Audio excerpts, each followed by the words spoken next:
ضرور کرنا۔ ناظرین بریک کے بعد خلف راز میں آپ کو خوش آمدید کہتے ہیں۔ آج چیئرمین نیب نے کھلی باتیں کہیں اور ساتھ ہی انہوں نے کہا کہ اگر کوئی تاجر یہ ثابت کر دے کہ نیب کی وجہ سے ملک چھوڑ کے گیا تو میں بھی عہدہ چھوڑ دوں گا۔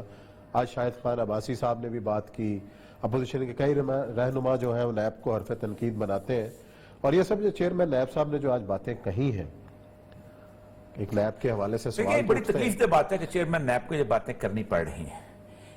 پہلی بات تو یہ ہے کہ نیب کو، میں نے 1000 دفعہ کہا ہے کہ نیب کو آسمان سے نہیں آیا ہوا، جیسے آپ اوپر ہوگے نیب اسی حساب سے چلے گا۔ آپ کی پوری مشینری نیب کو سپورٹ کرتی ہے، آپ بجٹ آپ اس کو دیتے ہیں، انویسٹیگیشن کی ٹیمیں آپ اس کو دیتے ہیں، سارا کچھ آپ اس کو دیتے ہیں۔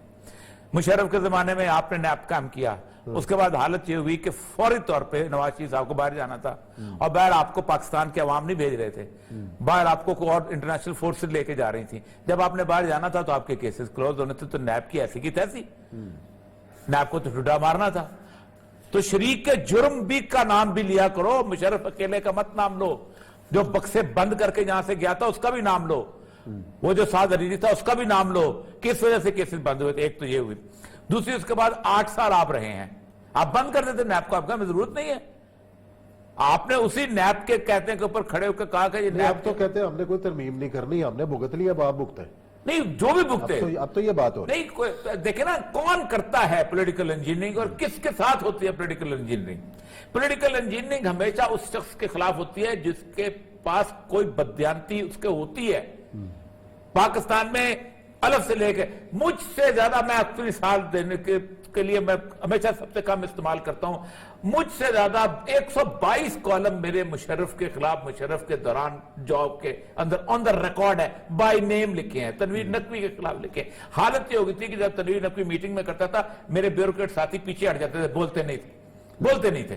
حالت یہ تھی۔ اب مجھے 2 سال رگڑا، اس کے باوجود بھی کیا ہوا؟ کچھ نہیں، میں وہیں سٹینڈ پر۔ آپ 2 سال، اور صرف یہ رگڑا تو خیر رگڑے کی تو بات ہو رہی ہے۔ آپ نیب کی پیشی نہیں بھوک سکتے یار، آپ ہر ایک کی پیشی بھوکتے ہو۔ آپ ہاتھ باندھ کے نواز شریف کے سامنے اور اس کے سامنے کھڑے ہوتے، بلاول کے سامنے، 70 سال تم لوگوں کی عمر ہے، پڑھ کے تم آکسفورڈ سے آتے ہو، جاہل لوگوں کے سامنے تم نے ہاتھ باندھے ہوتے ہیں، صرف اس لیے کہ تمہاری سیٹ کل کو مل جائے۔ بدیانتیاں کر کے، میں نے کل بھی اعتزاز حسن کی مثال دی تھی، ایک دفعہ کھڑے ہو کے انہوں نے یہی کہا، کھڑے ہو کے کہ جی میں تو سول سروس چھوڑ کے آیا تھا کیونکہ بدیانتی کرنی پڑتی تھی۔ تو میں نے کہا تھا جس بدیانتی سے آپ ایم پی اے کا الیکشن گجرات سے جیتے تھے، 25 لوگوں کو بٹھا کے، اس سے بہتر تھا کہ بندہ نوکری کر لیتا۔ اچھا چلے، اور یہ سب ایک اور بڑا شور مچا ہوا ہے کہ F9 پارک گروی رکھے، اور آج تو خیر کابینہ نے کہا کہ نہیں جناب ہم نے۔ پہلی بات یہ ہے کہ کابینہ نے بھی غلط کیا، نانی نے قسم کیا، برا کیا، کر کے چھوڑا پھر برا کیا۔ بنیادی طور پر یہ ہے اسلامک بینکنگ۔ میں اس لیے بات کرنا چاہتا ہوں کہ دین کے اندر ایک اور مذاق ہے، وہ ہے اسلامک بینکنگ۔ اب یہ کیوں جناب گروی رکھا گیا جس پہ باتیں لوگ کرتے ہیں، اور پاکستان میں بھی ہر اینکر بھی، دوسرے تیسرے بھی، یہ ہوتا یہ ہے کہ آپ کرتے یہ ہیں کہ آپ لون لیتے ہیں، آپ کہتے ہیں کہ جی ہم پاکستان گورنمنٹ ہیں، ہمیں آپ لون دے دیں، 50 لاکھ روپیہ دے دیں، ہم آپ کو اس کے بدلے میں 5% یا 10% سود دیتے رہیں گے۔ یہ تو ہو گیا سود۔ لیکن اس وقت آپ کچھ ایسے لوگوں سے لون لینا چاہتے ہو جو کہ چاہتے ہیں نہیں ہمیں اسلامی کر کے دو، ہمیں خنزیر کے اوپر اللہ اوپر پکڑ کے حلال کرو، تو پھر آپ اسلامک بینکنگ میں ایک طریقہ ہوتا ہے سکوک کا۔ سکوک کا طریقہ یہ ہے، میں 2 منٹ میں سمجھا دیتا ہوں، کہ آپ ایک ڈیم بنانا چاہتے ہیں۔ صحیح ہے۔ جب وہ ڈیم بنانا چاہتے ہیں تو آپ اس کے پہلے ایک کمپنی بناتے ہیں، واپڈا والے، اس کو کہتے ہیں SPV، اسپیشل پرپز ویکل، اس میں آپ کے ہی ڈائریکٹر ہوتے ہیں۔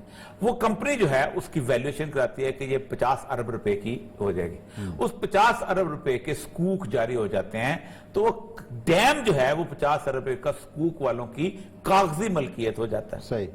لیکن ہوتا میرے پاس ہے، تو چونکہ میں اس کو استعمال کر رہا ہوتا ہوں، تو میں وہ شرح سود کے مطابق میں اس کا کرایہ ادا کرتا ہوں، اور میں کہتا ہوں یہ سود نہیں ہے، یہ کرایہ ہے۔ اور وہ اس کو ہم دنیا اللہ کو دھوکہ پتہ نہیں دیں گے کب دیں گے، دنیا کی یہ دھوکہ دیتے ہیں کہ ہم یہ تو کرایہ دے رہے ہیں۔ F9 پارک جو ہے چونکہ سکوک جاری کیے تھے، تو آپ نے کہا تھا یہ F9 پارک کی اتنی ملکیت جو ہے یہ اتنے لوگوں کے پاس ہے، چونکہ یہ ان کی ملکیت ہے، تو جو سود کے پیسے ہوں گے وہ ہم F9 پارک جو استعمال کر رہی ہے گورنمنٹ، اس کا کرایہ دیتی رہے گی۔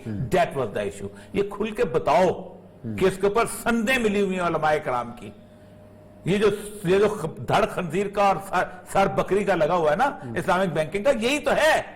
اور اسی کی وجہ سے اب نہ عمران خان صاحب کو پتا ہے، حالانکہ آپ اندازہ کریں کہ عمران خان کے پاس باقاعدہ، اور میرا شاید تھی ایک دو اور لوگ تھے، میں باقاعدہ ایک پرپوزل لے کے گیا تھا کہ یہ جناب یہ سود کا سسٹم ہے، آپ آؤ گے۔ پرانی بات، ابھی الیکشن جیتا تھا تو انہوں نے کوئی ایک نیازی ہوتا تھا، فضل فیصل نیازی کی کیا، سیف اللہ نیازی، سیف اللہ چیف آرگنائزر، اب پتہ نہیں کیا، اس کو کہا یہ جو بندہ ہے نا، اس کا باپ بھی اکانومسٹ تھا، یہ بھی تھا، اور اس کو دے دو۔ اچھا، اب وہ پتہ نہیں کدھر پڑی ہوگی، کہاں جائے، باقاعدہ لے گیا تھا کہ اس اسلامک بینکنگ کے مقابلے میں لوگوں نے کیا ہوا ہے، یہ ہے اصل مسئلہ۔ نہ پاکستان میں کسی اینکر نے پڑھا، نہ حکومت میں بیٹھے ہوئے لوگ۔ بڑا موضوع ہے جس پہ بات کھل کے ہونی چاہیے، اور اس پہ ماہرین سے بھی اور جنہوں نے فتاوا دیے ہیں ان پہ بھی بات ہونی چاہیے، اسلامی نظریاتی کونسل کو بھی اس پہ رجوع کرنا سارے چاہیے۔ ایک آخری فکرہ بول دوں، جن لوگوں نے بھی فتوے دیے ہوئے نا، وہ اس کو میں کہتا ہوں نا کہ اسلامک بینکنگ، اس نے کہا نہیں یہ اسلامک بینکنگ نہیں، یہ غیر سودی بینک کر رہی ہے۔ جب وہ ڈیم بنانا چاہتے ہیں تو آپ اس کے پہلے ایک کمپنی بناتے ہیں واپڈا والے، اس کو کہتے ہیں S P B, special purpose vehicle, اس میں آپ کے ہی ڈائریکٹر ہوتے ہیں۔ وہ کمپنی جو ہے اس کی ویلیویشن کراتی ہے کہ یہ 50 ارب روپے کی ہو جائے گی، اس 50 ارب روپے کے سکوک جاری ہو جاتے ہیں، تو وہ ڈیم جو ہے وہ 50 ارب روپے کا سکوک والوں کی کاغذی ملکیت ہو جاتا ہے، صحیح، لیکن ہوتا میرے پاس ہے۔ تو چونکہ میں اس کو استعمال کر رہا ہوتا ہوں تو میں وہ شرح سود کے مطابق میں اس کا کرایہ ادا کرتا ہوں، اور میں کہتا ہوں یہ سود نہیں ہے، یہ کرایہ، یہ کرایہ ہے۔ اور وہ اس کو ہم دنیا اللہ کو دھوکہ پتہ نہیں دیں گے، کب دیں گے، دنیا کی یہ دھوکہ دیتے ہیں کہ ہم یہ تو کرایہ دے رہے ہیں۔ F9 پاک جو ہے چونکہ سکوک جاری کیے تھے تو آپ نے کہا تھا یہ F9 پاک کی اتنی ملکیت جو ہے یہ اتنے لوگوں کے پاس ہے، چونکہ یہ ان کی ملکیت ہے تو جو سود کے پیسے ہوں گے وہ ہم F9 پاک جو استعمال کر رہی ہے گورنمنٹ اس کا کرایہ دیتی رہے گی۔ That was the issue۔ یہ کھل کے بتاؤ کہ اس کے اوپر سندیں ملی ہوئی ہیں علماء کرام کی، یہ جو دھڑ خنزیر کا اور سر بکری کا لگا ہوا ہے نا اسلامک بینکنگ کا، یہی تو ہے۔ اور اسی کی وجہ سے اب نہ عمران خان صاحب کو پتا ہے، حالانکہ آپ اندازہ کریں کہ عمران خان کے پاس باقاعدہ، اور میرا شاید تھی ایک دو اور لوگ تھے، میں باقاعدہ ایک پرپوزل لے کے گیا تھا کہ یہ جناب یہ سود کا سسٹم ہے، آپ آؤ گے۔ پرانی بات، ابھی الیکشن جیتا تھا تو انہوں نے کوئی ایک نیازی ہوتا تھا، فضل فیصل نیازی کی کیا، سیف اللہ نیازی، سیف اللہ، چیف آرگنائزر، اب پتہ نہیں کیا، اس کو کہا یہ جو بندہ ہے نا، اس کا باپ بھی اکانومسٹ تھا، یہ بھی تھا، اور اس کو دے دو۔